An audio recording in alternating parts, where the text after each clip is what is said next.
David, this maybe is an issue for you because, well, you are a woman. I think you need to work on your neuroticism, guy. Your thoughts clearly looking dysregulated, but I'm guessing that's due to some type of trauma. Yes. Like what? Glad you noticed? Change your hair, Mimi. Change it around. Hey ladies, welcome back to my channel. I'm David and you are watching Dismantling Hate, and today we are going to be looking at some stupid comments, girl. Let's get into it. Open the door.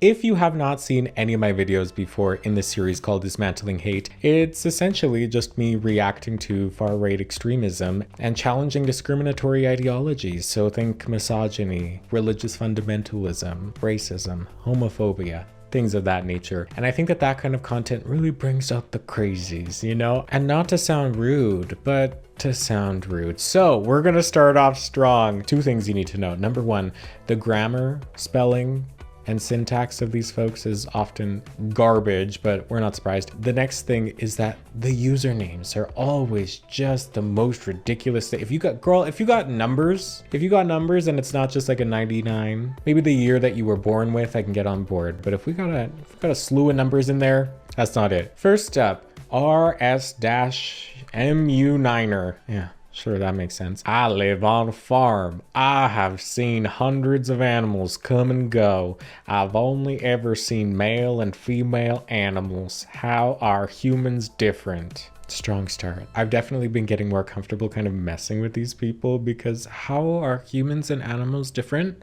Are you, sir? So I responded and I said, how are humans different from animals? Girl, I am not the one. It's crazy to me, the entitlement that people feel online. Maybe entitlement's not the word, but to think that I'm gonna spend my time researching the differences between humans and animals, spoiler alert, there's a lot. No, I'm not gonna do that.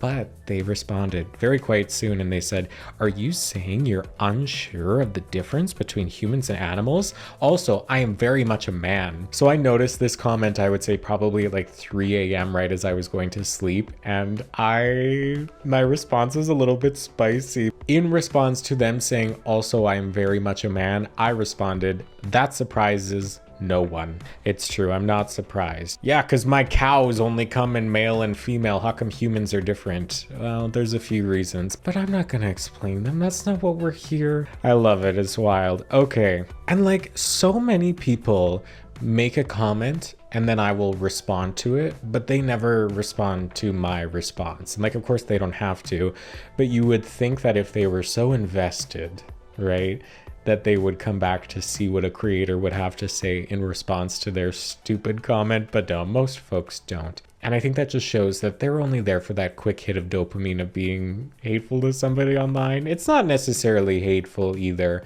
A lot of people really harp on the idea of like, oh, what hate are you dismantling? Like, how are you calling this hateful? I mean, it's the title of the show, but it's a very broad definition. Not everything that we've talked about in this series has been necessarily hateful. Sometimes it's just entertaining with nuances of hate, you know, little sprinkles of hate that's like not big enough to on its own be like, you're hate criming me, but like if we start stacking all those sprinkles up, you know, eventually we have something. Yeah, so this comment says, hate is a subjective emotion void of fact, logic, and science. No commas, and the period is one space away from the end of the sentence. Love that. And I said, cool, what's your point? No response. It's a lot. There's a lot that's kind of similar like this. Ooh, now this one doubled up. They doubled up and I responded to both and they didn't respond to either. Okay, so first up they said, well, no one forcing you to he, him yourself. Why make others do it, especially when many think it's completely obvious, and to rely on inflective, I think that's supposed to mean information. To rely on information about who you feel over physical reality. Well, I can understand why some would be affronted by that.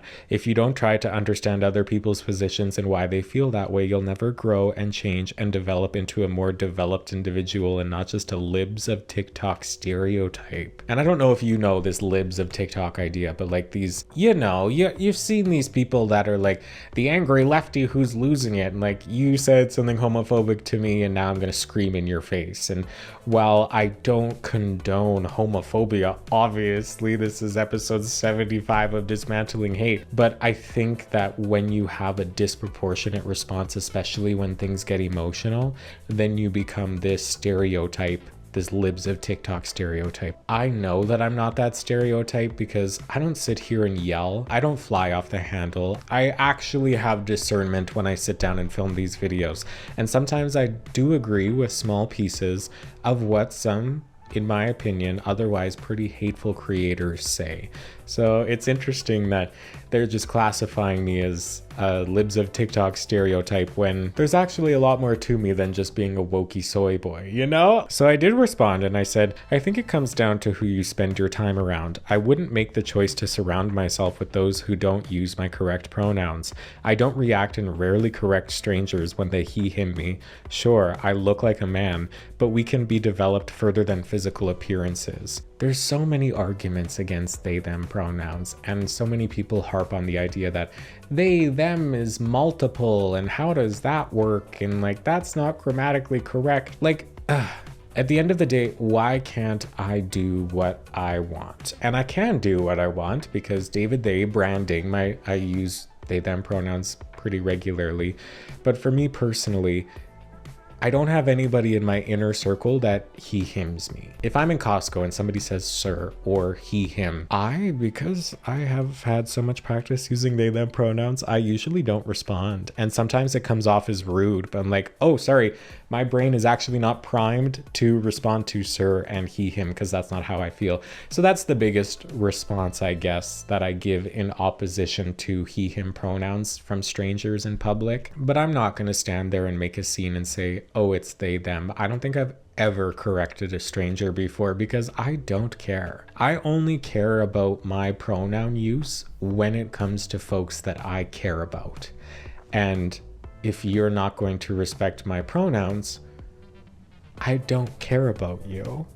So it doesn't matter to me. You know what I mean? Like, so if somebody is in my life that regularly uses he, him, I just don't have a connection with that person.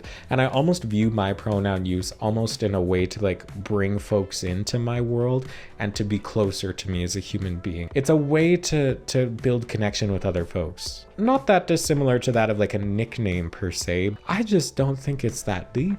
I don't think it's that deep. I just use they, them. Anyway, okay, their next comment on the same video says, just how you think trans children exist. At the same time, you are delegitimizing the legitimacy of kids with conservative values.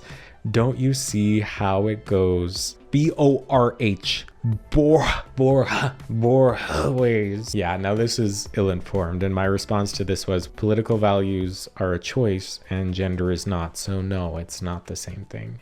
Yeah, that's pretty much the end of that. Good God. But you know what? It's not always bad. Sometimes people disagree with me and they're pretty respectful. So let's take a look at this one here. Sort of like the current LGBT movement, right? When someone's personal beliefs start to infringe on others' behaviors, it's pretty gross and it should be called out. It blows my mind that people think that if I want to be called a pronoun that people don't visually associate with my gender expression, that's me infringing on the behaviors of others. To be so privileged to think that people asking you to use a pronoun when you're talking about them is an infringement on your behavior, it really just shows that you haven't dealt with much else in life.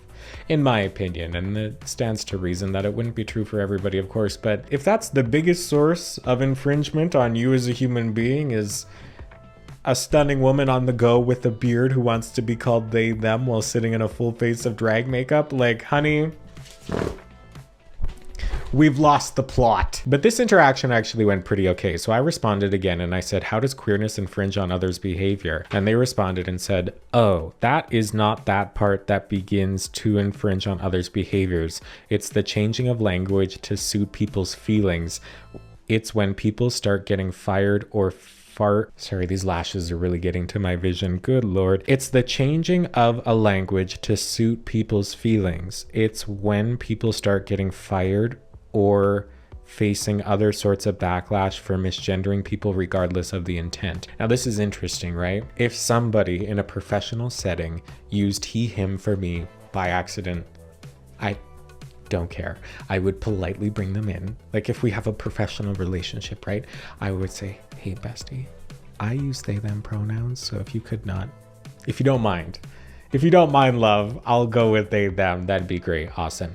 But if they continuously use he, him on purpose, right? If it continuously happens as an accident, I would give them gentle redirects, probably enough times in order for them to actually use they, them pronouns. It's really not that difficult. I don't think you should be fired for something like that if it's an accident, but if you're consistently on purpose doing that with the intent to misgender somebody, yeah, get out. I think it's just that simple. It's as simple as using somebody's name.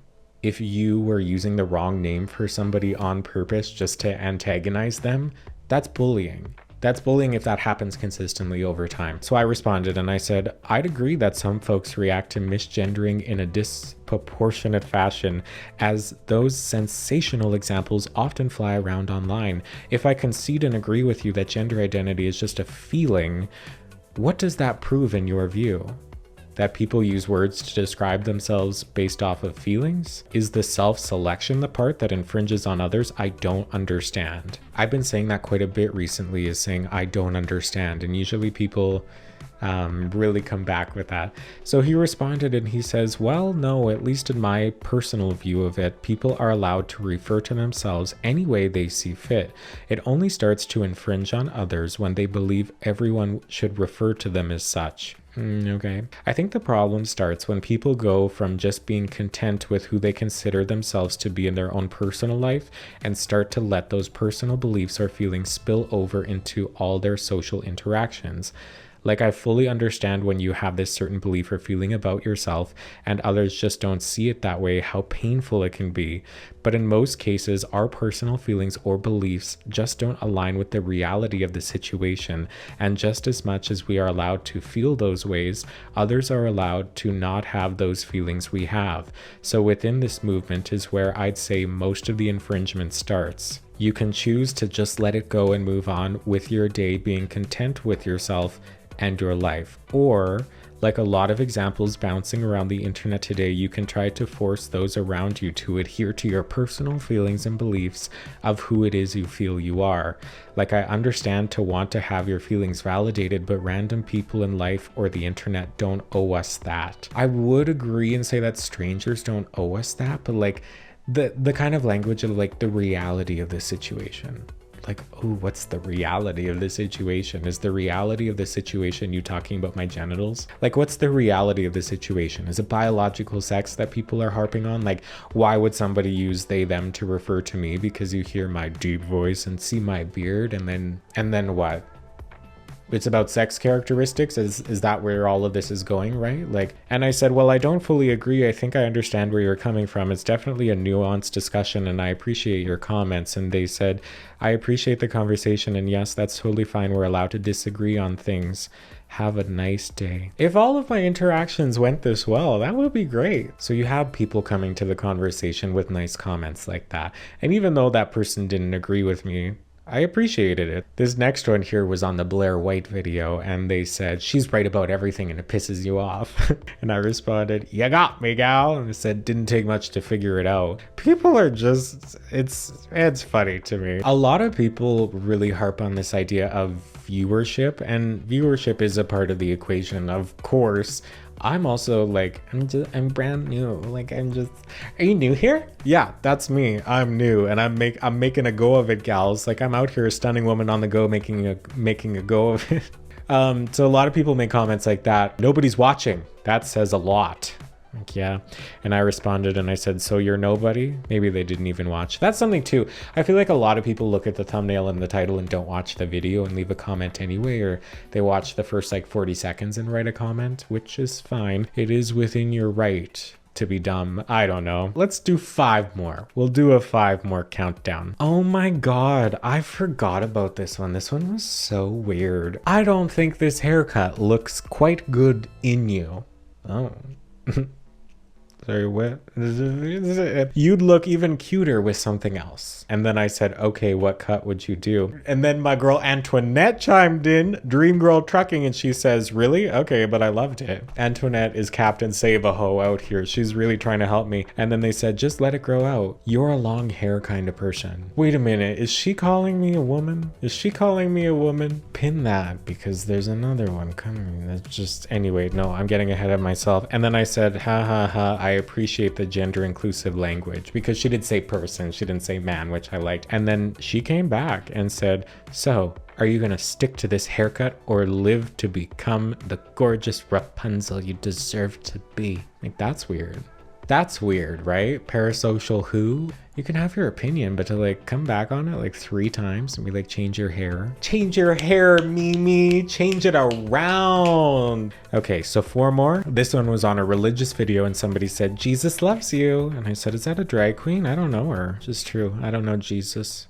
Clearly. Okay, 3 more. This one was on the Matt Walsh video and somebody said, it's funny that men with a lack of masculinity are trying to tell other men how to be masculine. And I responded and I said, glad I could help. And ones like this are interesting to me because George Mathos 809, and it didn't take me long. This makes me sound like I researched him a lot, but within 2 minutes I found his place of work. Like, it's bold to be saying shit like this online while having your LinkedIn just available and like very searchable, right? I wasn't telling people how to be masculine in that video. I was just explaining how, even if just from a neuroscientific perspective of how to make connection with other human beings and how to have fulfilling relationships, and how that is usually tied in on an emotional level, of which Matt Walsh clearly lacks. Willfully lacks that emotional intelligence. I don't consider myself a man, and I wasn't telling them how to be more masculine, but you know, thanks for the engagement, girls. So 3 more or 2 more? We're gonna err on the side of 2 more because I've had it with this. Okay, now this one, I'm gonna be completely effing honest, and I'm gonna be vulnerable here in this moment right now.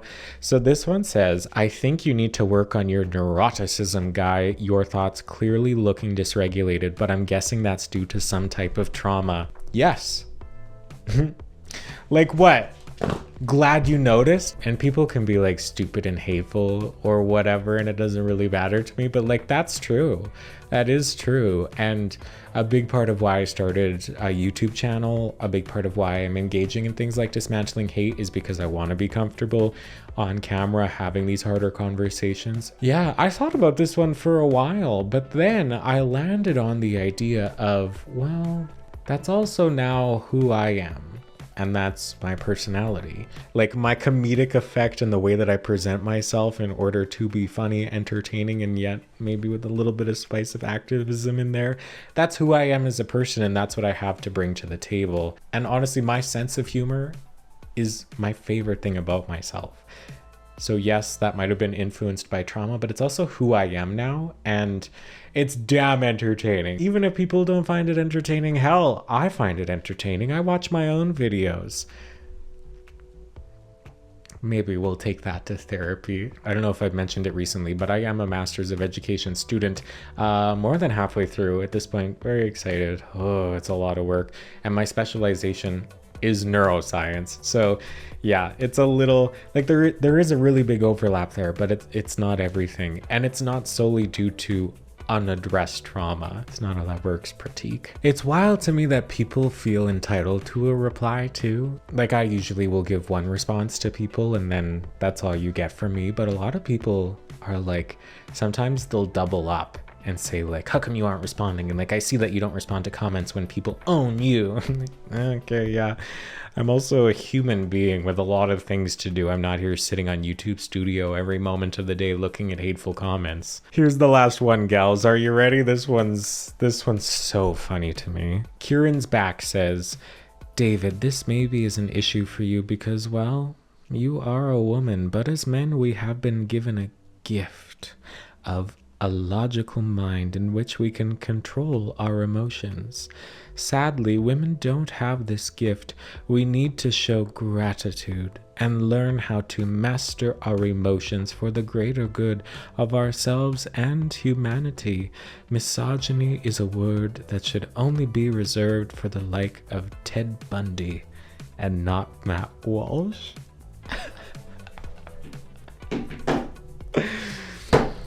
God, okay, this one that's good, hey? Like, it's not, it's horrendous actually, but that's hilarious. Oh God, that's entertaining as hell to me.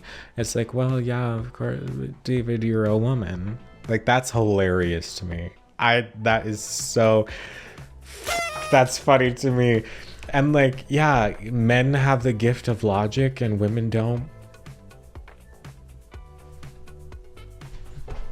Sure. Good Lord. And my response was, because, well, you are a woman is my favorite comment today. Yeah, it made me cackle even 2 months ago when this happened. And then I go on and I say, the structure of the human brain is not that different across the sexes. Scientists have about a 50% chance of failing to guess the sex of a person from a brain scan. I'd argue the logical mind and emotional control you credit men with comes from, in part, societal influence and reinforcement. Gendering personality traits does nothing for anyone. And what a perfect mic drop moment for me to end this video off on today. So thank you, babies, for getting to the end of this video. I really appreciate you being here. Like the video if you like the video. Subscribe to my channel, girl. There's a lot of Dismantling Hate videos. Thanks for engaging with me by subscribing to the channel, liking the videos, making comments. Honestly, whether they're good or bad, I do get a kick out of reading them, and it does help my engagement, so I appreciate that as well. I also have a podcast called D-Talk with David Day. You can watch it on YouTube, listen on Spotify. That also has a separate YouTube channel. If you're interested in more from me, you can keep yourself clicking for days with all those links to my profiles. And yeah, you can find me on Instagram, do all that other stuff. So thanks for joining me here today. I really appreciate you being here. Stay true north, strong, and fierce. And until the next one, goodbye.